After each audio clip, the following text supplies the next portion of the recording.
enw i Peri. Dwi'n PhD student yn Ysgol Caerdydd. Ac heddiw, da ni wedi bod tu allan i'r Amgueddfa yn edrych ar solar Eclipse. Felly, ar hyn o bryd, mae'r lleuad wedi bod yn symud ymlaen yr haul. Felly, gan bod yr lleuad yn agosach i ni yn y ddaear, mae o wedi pasio o flaen lle mae'r haul.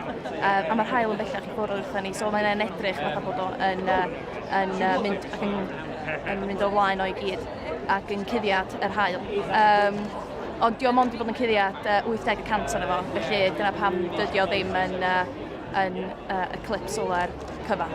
Dwi'n meddwl bod y cyfle yma wedi bod yn anhygoel oherwydd mae o'n gadael i pobl dysgu mwy amdana gwyddoniaeth, dysgu mwy amdana seryddiaeth yn enwedig, ac i ddangos faint o diddorol ydy gwyddoniaeth a faint o diddorol ydy seryddiaeth, dim jyst i pobl sydd fatha fi sydd yn neud ac yn astudio gwyddoniaeth, ond i pobl cael dysgu mwy amdano fo.